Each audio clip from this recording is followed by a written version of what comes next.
Okay, here we go. So thinking about eating basics, first we can think about how food is fuel. And there's two considerations when we think about fuel. If we think about a car, we've got to put gas or petrol into it. First, we can think about what type of gas are we putting into it, and also how much can fit into the tank. So let's focus on that how much first of our tank. And if we think about us as people, as a machine that we are fueling, what is our tank? Is our stomach.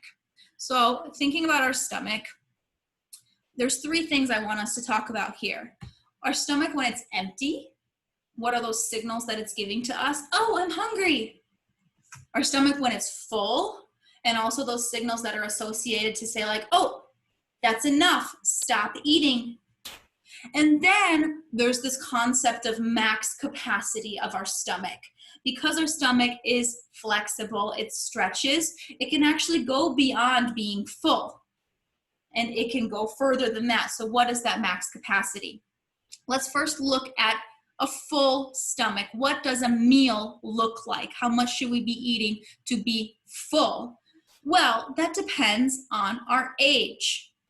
And I put this here. Oops, I got another person waiting. I put this here, satiety or satiated. It's the same concept. It's that, okay, I've had enough. I'm done eating for now. So we got to think about different ages. Where are we? Okay, so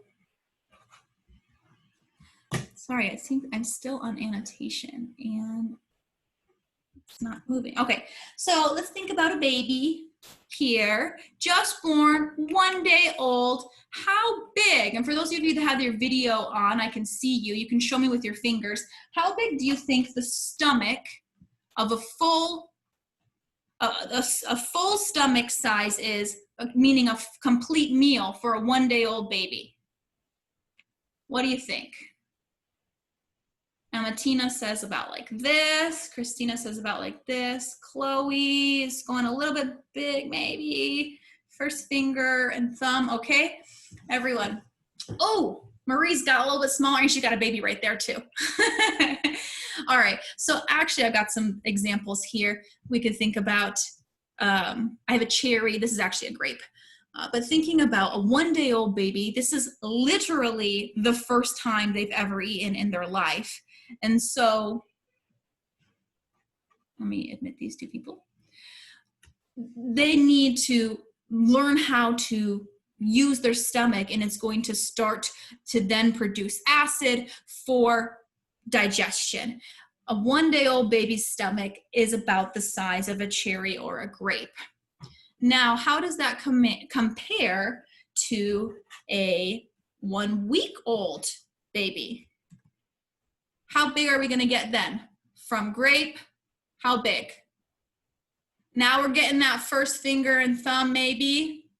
Marie's going a little bit smaller.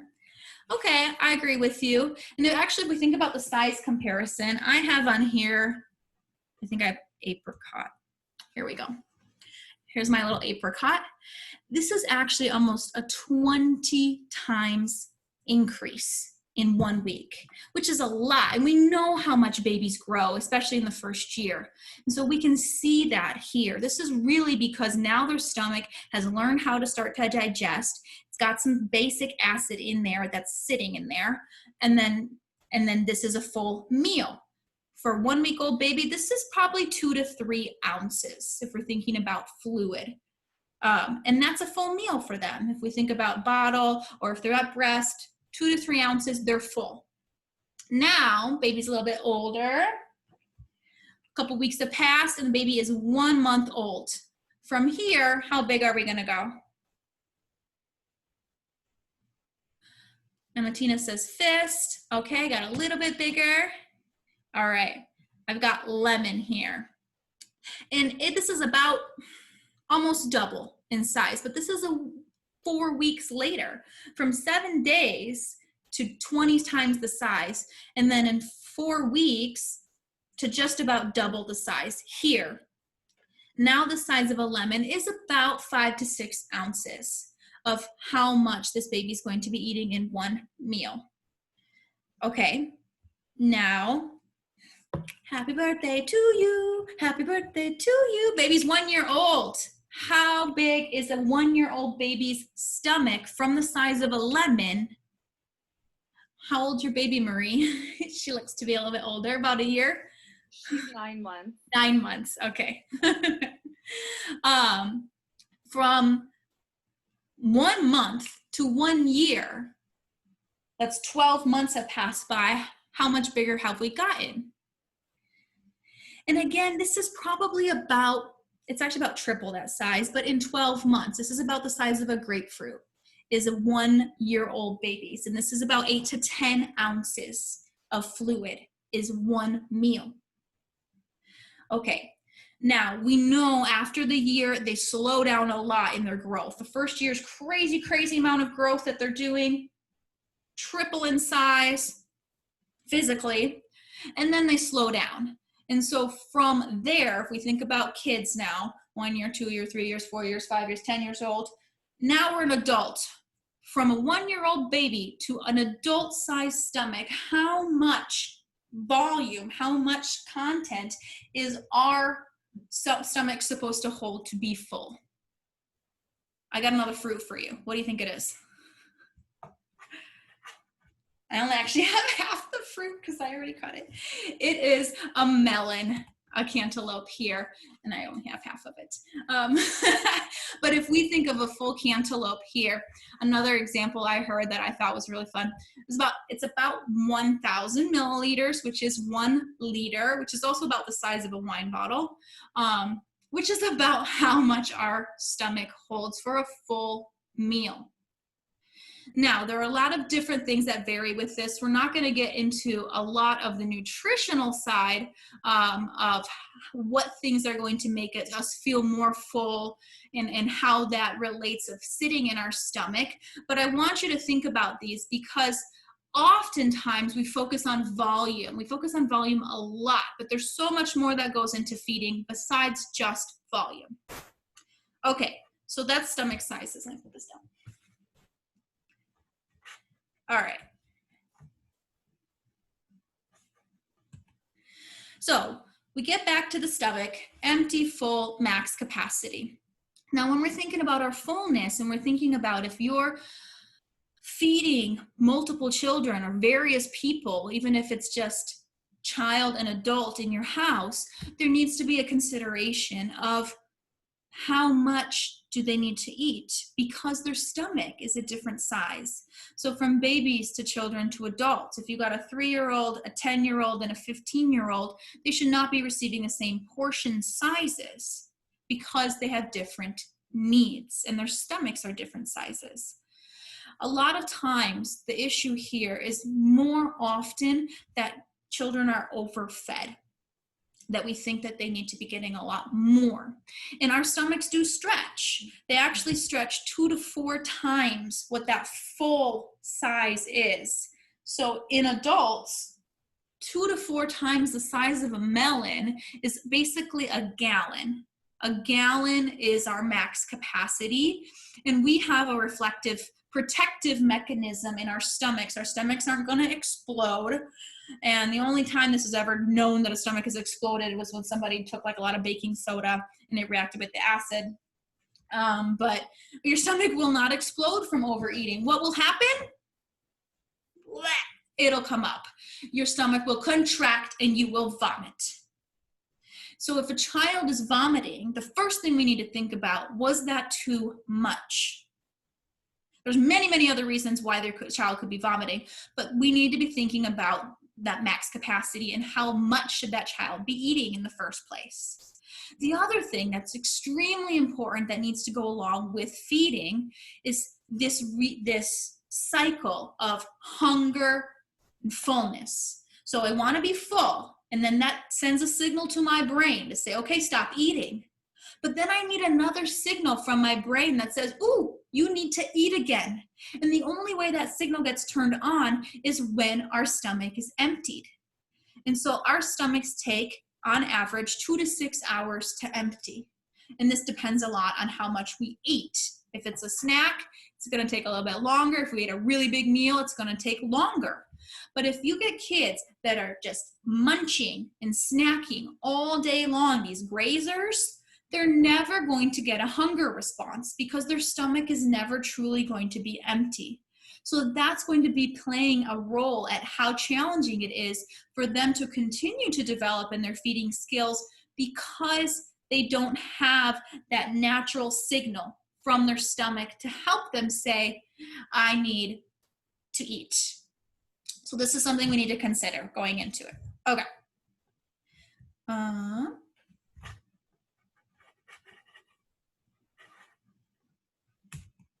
All right, so now let's do some math. Let's think about this. Go ahead and do this calculation. Ready? Go. You can use a calculator. Really big number, right? Okay, it's actually 174,720. 174,720 what? What does this number represent? This is times that you will eat in your lifetime. Over 174,000 times that you're going to eat. Because if you think about it, 3 meals a day, maybe 2 or 3 snacks a day, that's that 3 plus 3, times 7 days a week, times 52 weeks a year, and I put here times 80 years on average, that's that 174,000. But if we think about this for a child, a 1-year-old, here's my baby, has 3,000 feeding experiences by the time they turn 1. And then if we think of a 10-year-old, that's over 20,000 feeding experiences. That's a lot of opportunities. But now we got to think about those. If we're thinking about this child, are these the majority positive experiences or negative experiences? And how can we help support them? Okay, so let's get back to the fuel. We talked about how much, and we're going to get into what type, but there's one thing here that I want us to think about first. A lot of times this how much is really the only focus. And a lot of times nutritionists and dietitians will focus on calories, calories, calories, how much. And we think about quantity over quality. But feeding is so much more. We're animals, yes, but we are much more developed in our feeding abilities than most animals. Why? Because we have taste buds. Our tongue and our palate, our roof of our mouth, give us so much information about our food that no other animals get. They might be able to tell if something is rotten, so then they don't eat it and they don't get sick and die from that. And that's about it. But we're so focused on volume. We're so focused on how much did she eat? Are we really thinking about the enjoyment, the pleasure, the flavors behind it? There's a whole other aspect besides just volume that we're going to continue to talk about. But I want you to think about this, because when we get stuck on this, that's where we have a lot of that pressure. Parents feel really nervous about how much did they eat. They need to grow. Yes, yes, yes, they need to grow. But is it enjoyable? It should be pleasurable. We are not lions. We're people. So let's eat that way as well. Okay, so thinking about the fuel aspect, if you have gas, you put gas into the car, there's different types of gas. And that's based on how much it's been filtered. Because there's some junk, there's some stuff in there that's going to dirty up the engine, and it's not going to let it run really well. And then the cleaner it is, you pay more for that, and it makes the engine run better. Well, our stuff that we put in, our oil, is our food. So we also have to think about how dirty is our oil, what is the stuff that we're getting in. So let's just consider this. Let's say this person, we'll call him Bob. This is his day. He wakes up, he's got some donuts for breakfast, coffee, he gets a little bit hungry, has some cupcakes and a coffee, and then has a hamburger and fries and a Coke for lunch. And then he has a piece of cake because somebody had a birthday party at work.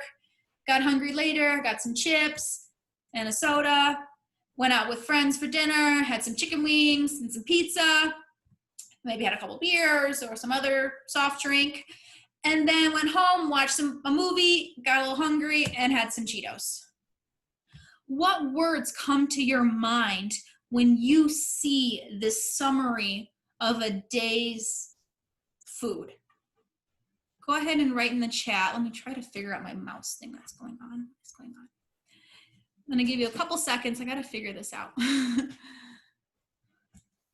It's not that. It's, okay, let me see the chat here.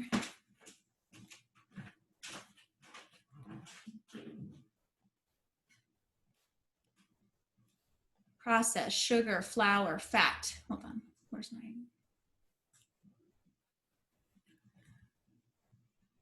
Too much, gross. Sugars and fats. Empty calories, yuck, crap, wow. Few fruits and vegetables, wasted money. All right, thank you everybody. All right, gas. Bloating, oh, okay. I was like, are you talking about the gas like we put in the car? I was a little confused. Okay, so if I said this was an adult, that adult has full intention and understanding of making this decision of what to eat. But now what if I say, minus the beers, that this was a 10-year-old's day of food? What changes then in our perspective? The difference here is that as adults, we make our decisions knowing what the consequences are. We might know that what foods are unhealthy for us and that might result in weight gain or gas and bloating, being irritable, having highs and lows, sugar drops, knowing this information. But children rely on adults in order for them to get adequate nutrition. And children learn through imitation. And so what we're modeling to them, what they see in their environment, is how they're going to learn how to eat. And we have to be really considerate about this because it's very sensitive. Food is culture. And unfortunately, especially here in the United States, a lot of this type of food is actually much cheaper and more accessible than other types of food. So there's a lot of issues that are at play here. A lot, but I just want to think about this. I'm not going to get into the nutrition side, like I said, that much. Oops, I got one more person waiting. But I do want you to just think about this, that this is obviously playing a part as well in what we eat. Food is fuel. What are we fueling? In a car, if the lines get all kind of junky and clogged, you can change out the lines. Our lines are our veins and arteries. We can't really change those out very easily. And a lot of our body parts aren't really replaceable. Our stomach, our brain needs this energy. So how are we treating it? Okay. Oh, my mouse has like disappeared over here. Okay. So what makes a food healthy? Go ahead and write in the chat as well. A couple ideas that come to your head. What is healthy food? What do you think? How do we know if something is healthy? Vegetables. They have vitamins and minerals. They're fresh. They provide fuel. It fits our needs for nutrients, vitamins and minerals. Different colors. Whole foods. Fruit, veggies, proteins. Okay. Non-processed. Bright colors. You can get a lot of processed, bright color foods though. Okay. It seems that there's usually a general consensus that we can all kind of think about what is healthy. We receive this information.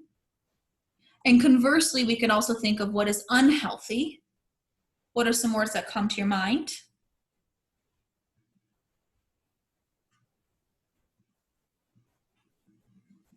Maybe fried, processed. You were saying non-processed, so yep, processed. I see it there.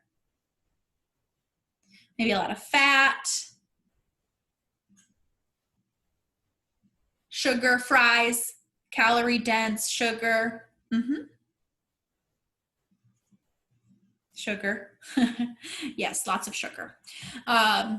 There's so many, there's like 40 different names for sugar we can see on ingredient labels. Not enough macros, okay.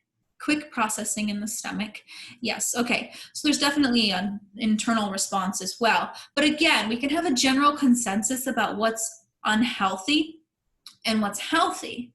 And all these individual details about it might vary depending on our exposure and our cultures and things like that. But we know that typically, you know, because food is our fuel, and then some of the negative consequences of our fuel is being unhealthy and overweight, which again then has all these other consequences that go along with it. So yes, part of this is we want our kids to be able to eat healthy. All right, so we're going to keep that in mind. That was our fuel consideration. Now and that was part of our eating basics. So now let's think about eating as being social. Shared meals is a symbol of our humanity. And the idea behind this in anthropology goes back to when nomadic people saw herds of people around something. And if they were all eating an abundance of food, which could be like fruit, you know, like they found a good mango tree or a big pile of some raw veggies or something, like, you know, potatoes or wild onions or something, or even an animal or fish that people were gathered around, that meant, oh, there's so much food here that we can sit down, we can enjoy it, and then we can start to talk. That's how the social aspect of eating came, that turned nomadic civilization into more settled, and then creating you know, towns and all of these different opportunities for settling and civilization was around food. It was all because of food. And so think of the last person that you spent time with outside of your home. And I get that this is some really crazy times right now. You might not have been visiting with anybody. This could be maybe a couple months ago, but just think, or maybe even not the last person, just think about a time that you enjoyed with somebody. Was there food involved? Were there drinks involved? Even when we meet somebody new, we'll say, oh, let's get a coffee, let's talk it over. Or with colleagues or something, oh, let's get a drink. We shared moments, let's have lunch together.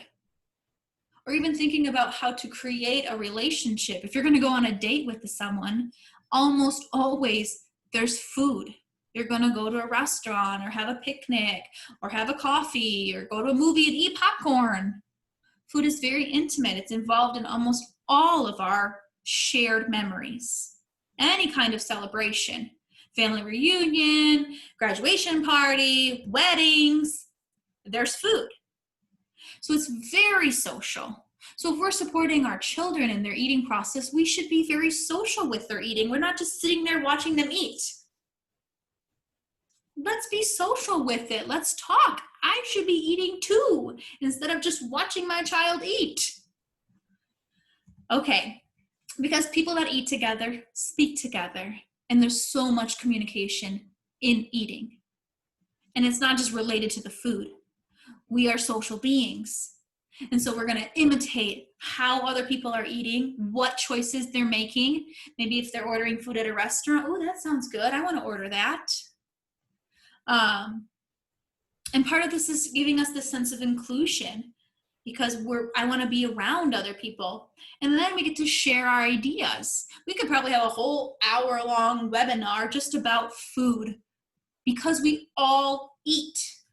And so, oh, what are some of your favorite foods? Good restaurants. Ooh, bad restaurants. Avoid that. Home cooking experiences, some disasters, or some really good results of home cooking. All of this is things that we all share.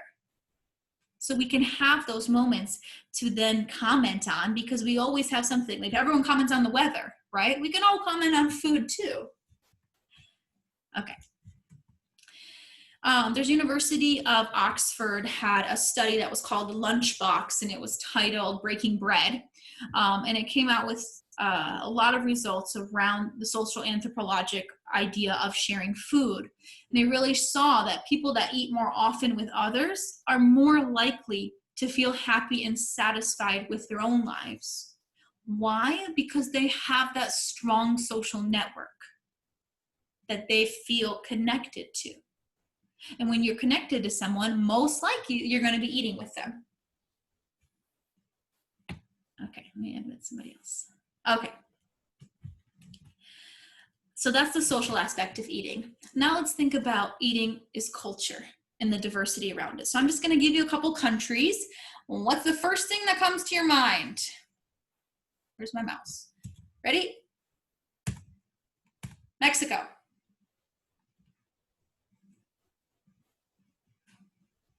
Tacos. Tacos, tacos, salsas. Spicy, enchiladas. Carnitas.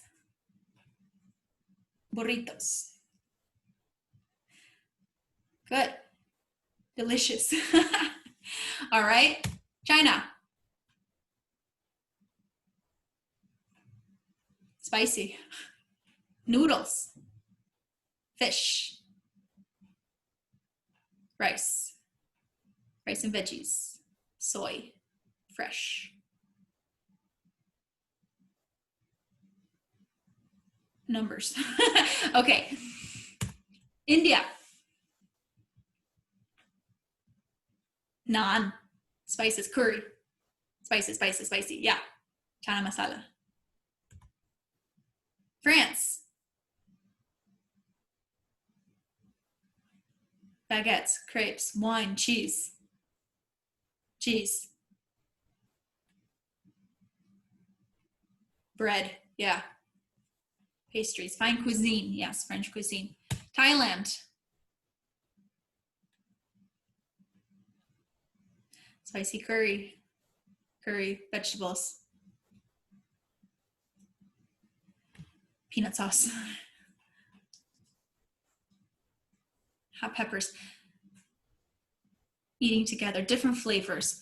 All right, and these are just some of the examples, really popular food internationally, that when we think about this country, our immediate association is the type of food. And even within your own countries, or when you go to visit another place, that experience of having something prepared a completely different way that you've never had before, or experiencing foods that you never even knew existed, certain fruits or veggies that don't grow where you have, or they're not imported, and that can be a different experience. Around that, food is definitely related to where we are from, where we travel, and not everyone is adventurous with that, but we can still think about that really defines a type of people. And there's other aspects of culture that is also related to our identity around food. For example, religion, that there's and morals, and our status. And in religion, there's lots of different religions that have different approaches or different beliefs around what they do or do not eat, or how they eat something. With our morals, it could be something related to what we will or we will not eat, more because of our social morals, thinking of it as a humanitarian thing, if it's vegetarian or vegan, or treating people well, like with organic or fair trade, that healthy aspect as well. And status has a lot to do with food as well. What kind of food do you buy for your home? What if you go to fast food or not? What restaurants do you go to? Can be a lot about thinking like what's our perception of people, even to like what their economic level is. If they're going out to certain restaurants, we're gonna shape how we think about people, and it's related to food. So food is culture in many, many ways. Okay, so let's get into picky eaters. And why is eating so complicated? What is so hard about it? What are all these different aspects? All right, so what are some of your favorite foods? Let's do favorite foods first. My favorite foods are sushi, curry, lasagna, salad, pasta, cheesecake, seafood, ice cream, potatoes, pasta, all the food, yes. All right, seafood, good. And now what about foods you don't like? I don't like mushrooms. I just don't like them. Liver, sardine, seafood. Fried food, olives, mushrooms, mashed potatoes, green peppers, oysters, beets, seafood, pickles. Like the whole question, right? Pineapple on pizza, yes or no? I say no. Yes, yes. No, okay. It can get very heated, right? These are questions that it's not a big deal. Like if I want to eat something and you don't want to eat it, we can order different foods at a restaurant. Or if we're at home, yes, you're going to have your home menu and what you're going to typically eat based on the likes of most of the people in your household. But a lot of times these questions aren't usually considered of children. You know, we ask a child, what's your favorite food? Or what foods don't you like? But is that really being taken into so much consideration in the foods that we're serving them? Because if we can make those choices, like I don't like mushrooms and I'm not going to order a dish with mushrooms because I really don't like them, then isn't it valid that a child can also say they don't like something? Is there another way we can replace those nutrients with something else that they might like? Obviously, I get they need to be exposed and it needs to be a slow process, and we'll talk about that. But we do need to think about this as also from the perspective of the child. So, what does it mean to be picky? What do you think? What does a picky eater mean?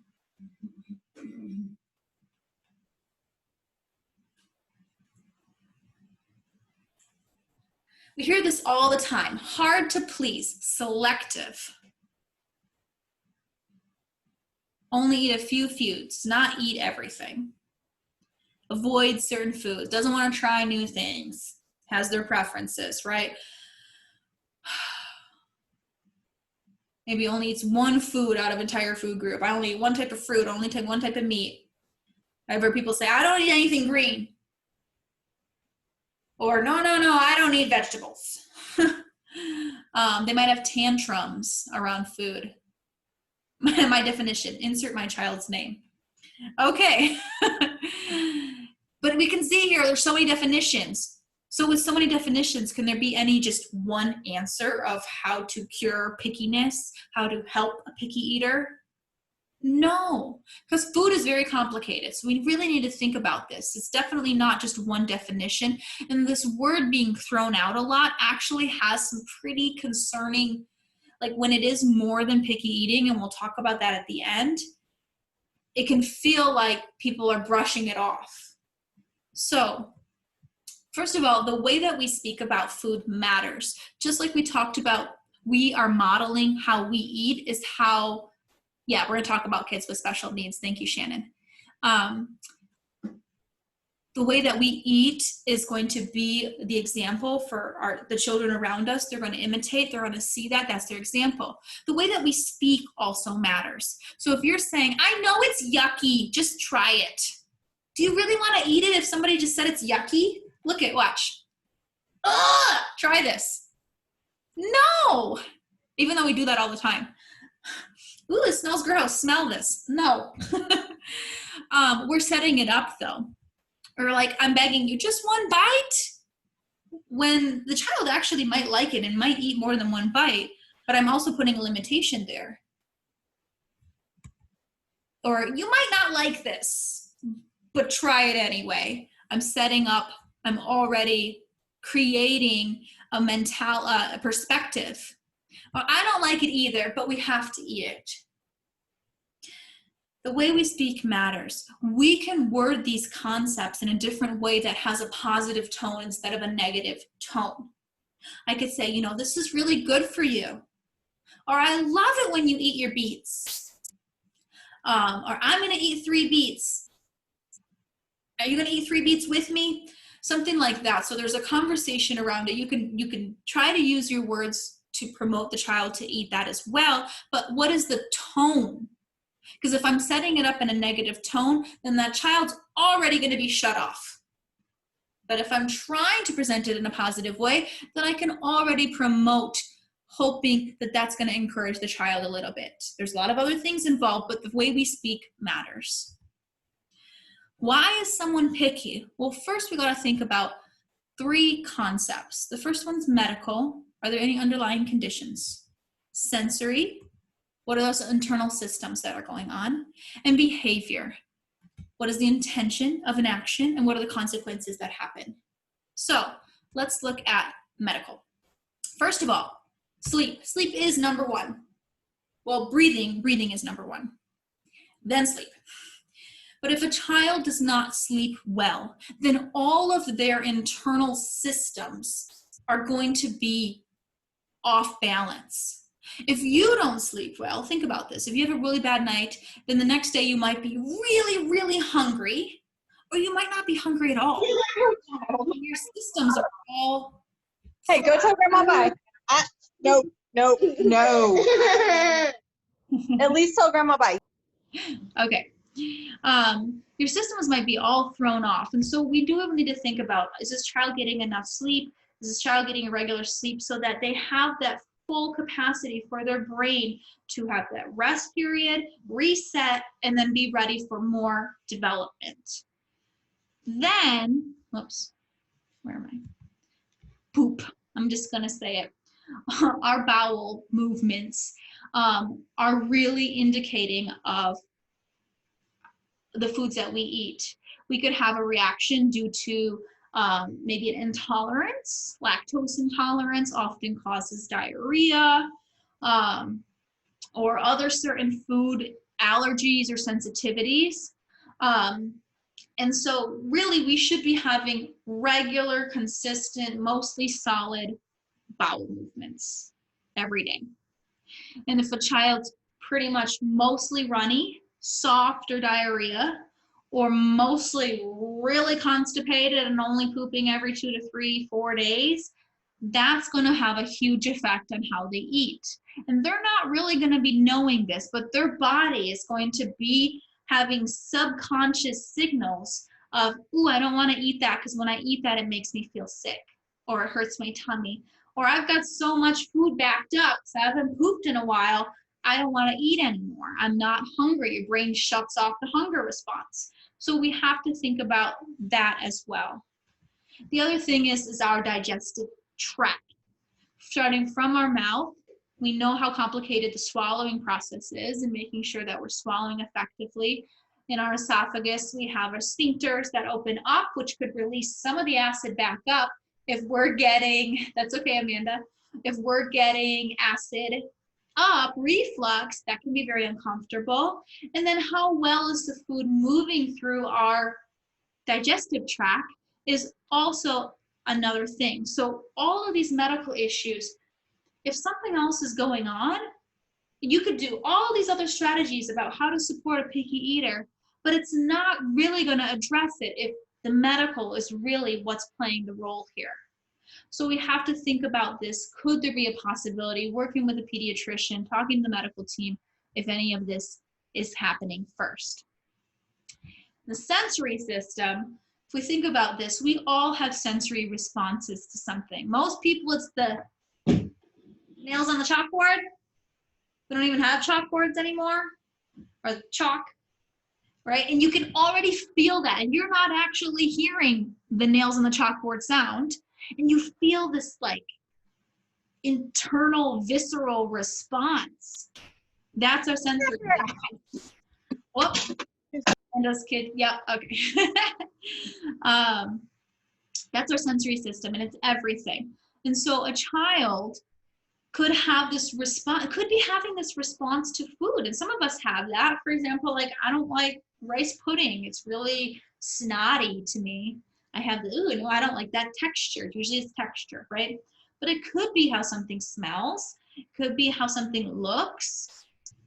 And so our sensory system is giving us a lot of information before we might even be putting the food in our mouths of what our perception might be. And while there's ways that we can desensitize ourselves and increase our exposure so that we're more tolerant and then can learn, our sensory systems also change with age. If you think about foods that you like now as an adult, are probably some foods there that you did not like as a child. For a lot of us, it's certain vegetables like beets or garlic or onions, because as a child, our mouth is still developing our taste. And so the way a child tastes something is completely different than the way that adult tastes something, because their taste buds haven't developed fully yet. So we have to think about that. I'm like, oh, it tastes fine, but I could just be like, wah, in that child's mouth. And that's valid because that's that child's experience. And then behavior. A lot of times we talk about behavior like tantrums. Some of you mentioned that. Like, okay, oh, I'm screaming at the store. I want this food. How do we respond? Do we buy it for the child? Do we, try to calm them? Do we walk out and leave everything there? How are we responding to behaviors? You're trying to feed child broccoli. No, I don't want it. We're pushing it away. What is our response to that? Are we trying to like bribe them? Please, if you eat a broccoli, I'll give you a cookie. Bribery often doesn't work. And that's why we always use it in a negative term with like money in every other situation. So bribery in food also often doesn't work. Or like the baby cries, like, oh, I don't want to eat. Does that get them out of their high chair? A lot of times children are learning these behaviors based on our responses to them, and most of that is subconscious. They're not manipulative. I really don't like this word with kids because they don't have that intentionality, and that's an executive functioning skill that we don't even learn until we're in our late teens. So it's really more about their ego. World revolves around me. I want to make sure everything is nice and good and happy and safe for me. That's their body response. But behaviors are not all negative. Oh, I love how you're sitting at the table. And then the baby comes over and sits too, because the baby wants that same positive attention. So if we're really just focusing on highlighting the positive behaviors, we can hope that then we see an increase in that and ignore the negative behaviors. Oh, oh, I love how you're eating by yourself. Doesn't matter if he gets all messy, we'll clean it up later, but he's doing that and he's so proud of him. Or they give you that little winky, sly, cutesy face. And then maybe we can give them, like a little bite of ice cream or something. So the thing about development and feeding with kids is that they're learning this for the first time. We've had already thousands and thousands and thousands of experiences with food. And so we often forget this, that this is the first time this child is learning this. We need to take it slow. Where's my mouse? And change is hard. Kids, not just kids, all people, change is hard because we need routine, repetition. Coronavirus hit, change is hard. We have certain routines that we benefit from, and toddlers more than ever don't like change because they love to be able to predict something. They want to watch the same movie 500 billion times where you're hearing it in your sleep, but for them, it's because they know what's coming. And when we change the meal from day to day to day to day, that can be really scary to a child. That can be really difficult to handle. And so then they're just going to say, I'm not going to eat that. But maybe we can keep some of the foods the same and maybe change one. And so then they have that predictability, and that can be a little bit more safe because eating is so intimate. And there's a trust aspect here, and they need to feel safe in order to continue to try new things. You know, are we pushing them, that negative, positive experience? So there might be some times that you have heard, oops, one person here, phrases like, he'll grow out of it. He looks healthy. He's growing just fine. She's just being difficult. Or she'll eat when she's hungry. Now, the thing with this is that while this might be true for some children, it might not be true for some other children. And this can be really challenging if he's not growing out of it, if she's not eating, even though she should be hungry. And that's when we get into this idea of picky eating versus feeding disorder or feeding difficulty. Picky eaters, it's temporary, it'll go away, yes. If they stop eating a food, then they'll maybe later start eating it again after a couple weeks. They might have some limited foods, but they've got a good balance across nutritional food groups. They're getting all of their nutrition met. They'll tolerate if you put new foods on the table. They're not gonna completely have a meltdown. Maybe they'll have one bite and say, no, yucky, I don't want it. But they'll try it maybe. And this happens to about 50% of all children. They'll go through these phases of picky eating. Because it's so common, we often miss the signs when it's actually something more than picky eating, when it becomes a real feeding difficulty. It's ongoing. This is continuing past the toddler, early preschool years, or when they lose a food, they will not get it back.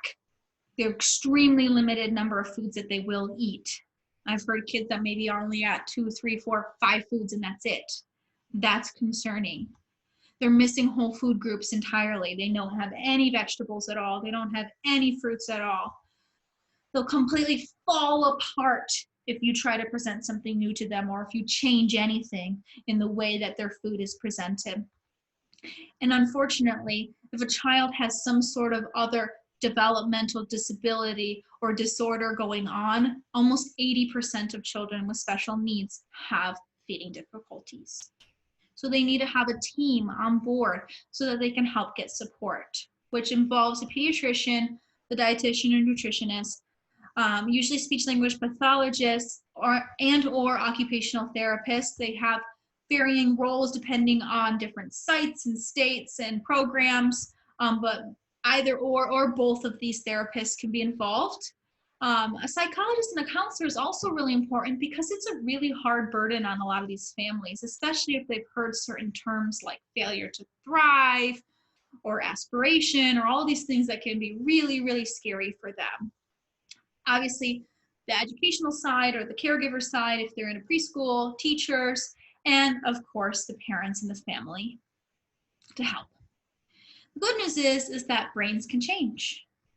We can change our brains based on what we do with them. We can increase the flexibility, no matter what a person's age is, by slowly, systematically introducing change through repetition. Having that routine and consistency is key to imparting change. It's not going to happen overnight.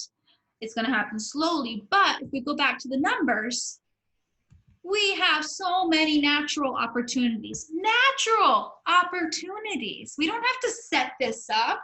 We don't have to say, okay, now we got to practice feeding. Because we do this. We have to eat all the time. Think about that 1-year-old, that 10-year-old. How can we make that shift so that most of those are positive experiences? And really, it's about changing our perspective. If we get focused and stuck on the short term, I don't understand what's wrong, to let me learn about this. Let me understand what's going on. How is a child supposed to develop? I just need to get my child to eat today versus I want to support my child to make good decisions and eat healthy for life. I'm so frustrated. I'm so difficult. It's so hard. Versus I'm prepared that there will be challenges. We have a plan. We know what we're going to do.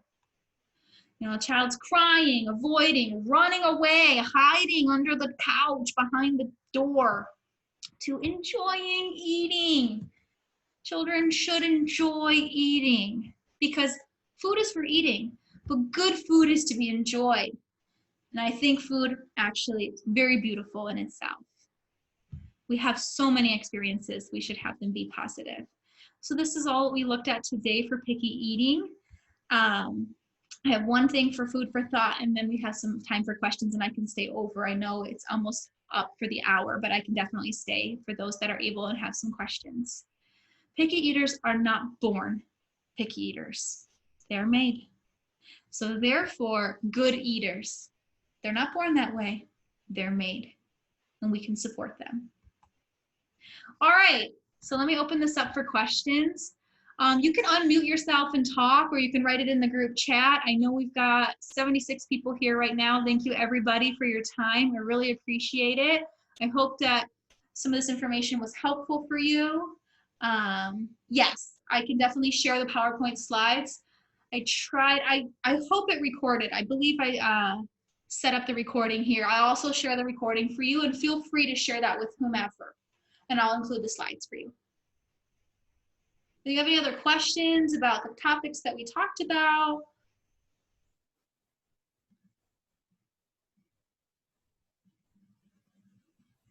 Anything that stood out to you? What's the best way to get kids to eat vegetables or meat? How can you introduce fun foods in a new fun way? All right, let me start with, thank you. The emails that I sent, if I don't have your email, Shannon, go ahead and write it down and I'll note it, but I have everybody else's email that did register when you filled out that Google form, and I'm just gonna use that to then send the summary after this. Okay, let me go back to some of these questions.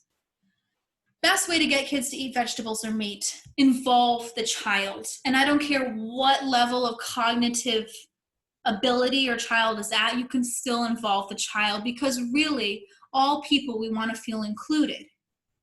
And children with even, severe cognitive disability are also receptive of that. So if you say, we're going to eat some vegetables, can you help me decide? You give your child a choice. Or you can involve them in the cooking process, or you can just have them kind of like put some on their plate. They can decide how much they want. When you're involving this child in an active way, as opposed to hiding it, you don't ever want to be lied to or feel like, you were cheated or hidden from something. Children are very perceptive of this. And this is also why hiding, or, I said bribing before, but hiding food in other foods doesn't work, or it works until they figure it out and then they don't trust you anymore. So we don't want to have that. We can avoid that altogether. We can include them in the process and show them that, this is a gradual thing. If there's certain foods, there are definitely certain vegetables that are a little bit more sweet, because children's taste receptors develop sweet first. And so if we're thinking about like carrots or peas or beets or corn, are usually sweeter. So we can have a little bit more success for that, because that's going to be, they're going to register that better on their tongues. And then we can maybe move into some more of those bitter vegetables that maybe they're not going to have the same reception to. We can also think about it as like a little bit. And if they're getting a tablespoon size and they're deciding that, and that's enough, then they can decide if they want more and they can scoop more on their plate. How do you introduce foods in a new fun way? Again, involve the child. If you're going to go shopping, and you can have the child be involved if they have that understanding. Or, try to do a family style. If we're going to do serving the plates, have the child try to serve. And a lot of times this is really cultural. Some families are really into making it interactive and fun and having a good time with it. Other families are like, this is a little bit more serious and you just need to eat. All of that's valid and completely, you can have good feeding experiences that way because it's cultural and that's independent. But, having your kids have fun, it's not necessarily like playing with food. It's being involved, Can you have them rip up some lettuce or have them stir up something, have them, scoop something out? Even just pushing the food into the trash, they're involved in that in some way. If you have some scraps or, in a compost bin or something. Okay. Oh, I got some emails there. Yes, I will share the slides. Hungry Caterpillar book to look at different foods. Yes, I love that, Caitlin. Thank you. bringing the puppet to their own mouth. Yes, I do love that. And feeding others is so empowering because, you know, children are fed when they're very little and they don't have much control in that, you know, just like open their mouth, feed, feed, feed, feed, feed. But if you let a child, maybe not this small of a child, but if you let a child feed you, they're going to feel so empowered in that because now they're taking the role of the adult, or they can feed a toy, or they can have their little toy dinosaur eat or something.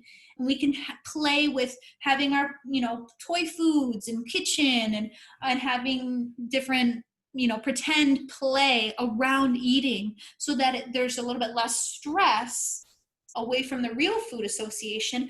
And they create a lot of that, you know, reading books, singing songs about food, positive association, animals, toys. Thank you, Natalia.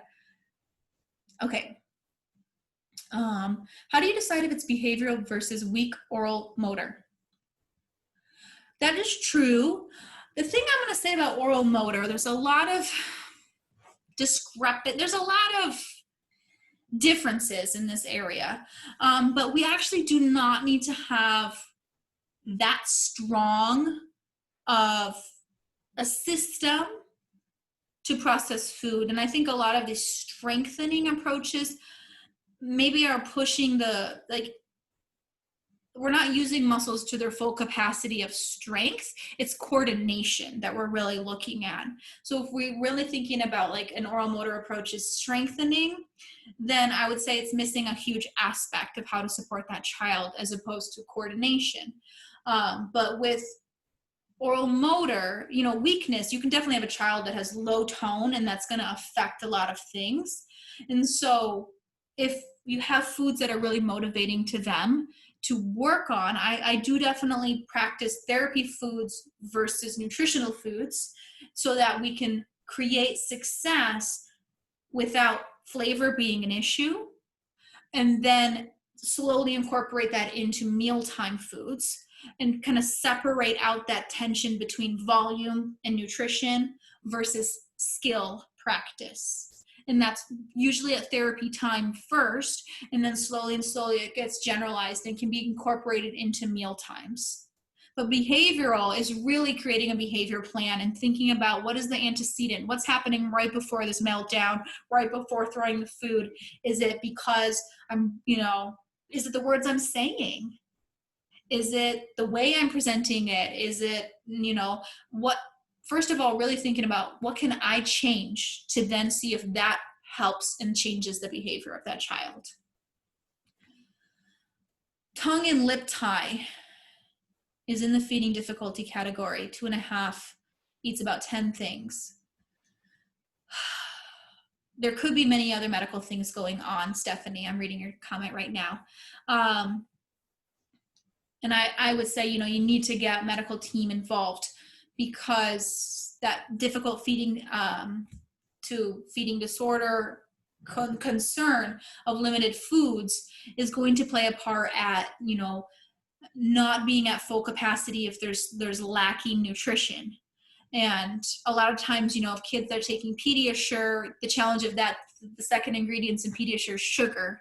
So there's a lot of sugars added into that, and that can affect our children in many ways because the sugar goes straight to their brain and it affects, you know, their whole system. But, you know, thinking about water intake, a lot of kids are dehydrated, which could affect their poop. So can you get them more hydrated? You can try ice water or, you know, freezing water with some lemon in it or something, try to change the flavor up to see if they'll drink more water, which can help. Does that help? You could try thinking about,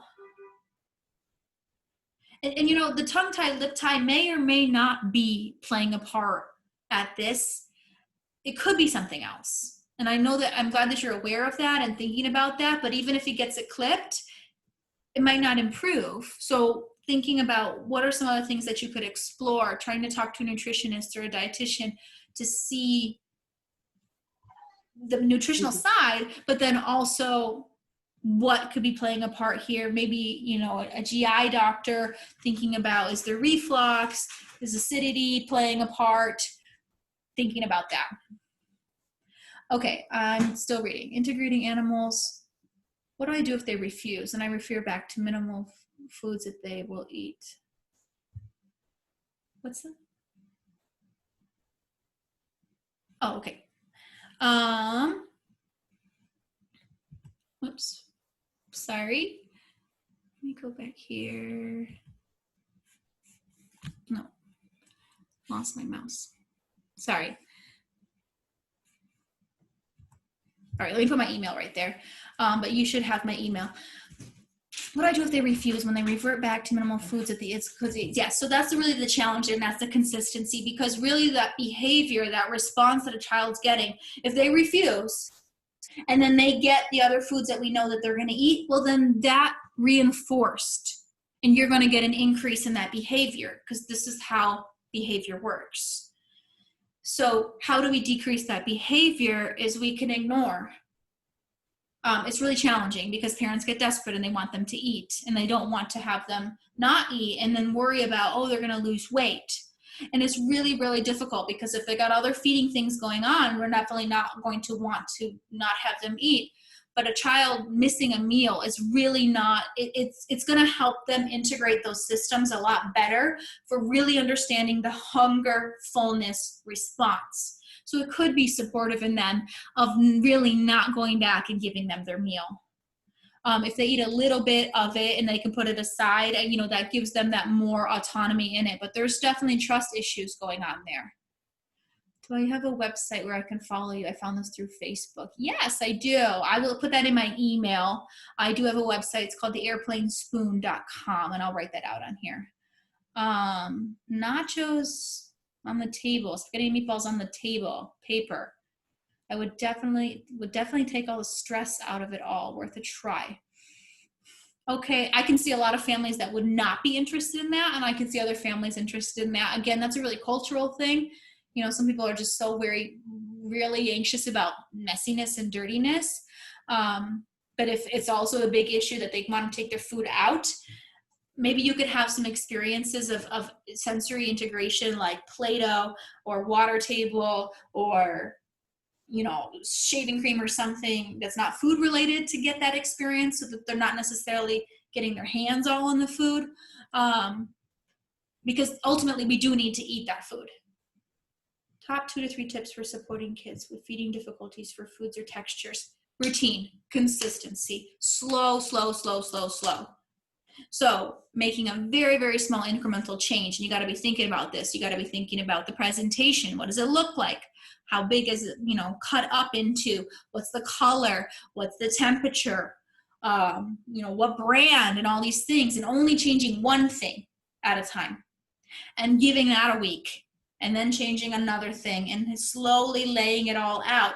I think food journals or diaries are really important, because then you can look back and see that really looking at that, and you can track the progress in a different way, because our memory isn't that great. We're so focused on the negative, we forget the positive a lot. And we do forget those good experiences. A lot of times parents that are so stressed out about food, they think everything's wrong, and there's usually a lot of strengths that a child has. And so by journaling it, and, you know, the child ate the whole yogurt, and then the child, you know, picked up and bit a carrot or something like that, all of those are strengths that we can focus on. And the more we focus on strengths, the more we're going to see them, but it's also going to change our perspective to create that positive experience for the kids.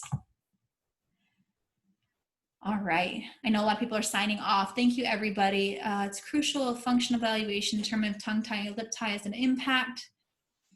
Team, collaborating with team. Yes, thank you.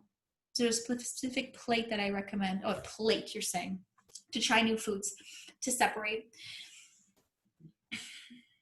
Yes, and we could think about that. I would say if it's picky eaters, the food separation plates can be moved into regular flat plates, and then if the foods start to touch, they should not freak out, because maybe they don't like their foods to touch, and you can teach them, well, you can push your food back if you don't want it to touch.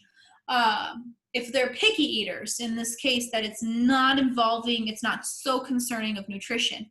But if it is more the feeding disorder, feeding difficulty side, and we want to support that child the best we can, then yes, we can try to reduce any other triggers that might be playing a part here so that we can have the most success possible.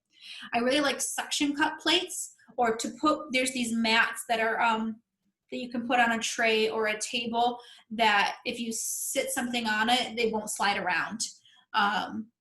They're a little bit sticky. I can put a link to that here, and I'll send that to you as well. But I do like them that they don't move that much, because if a kid hits it and it falls on the floor, well, then that could also be a behavior that they might learn of, like, hey, when I knock it on the floor, I don't have to eat it. Again, not manipulative, not intentional in that way. They're really just thinking about their own self-interest. But yeah, so if it kind of stays in place, those are my favorite kind of plates. Thank you. Thank you, everybody.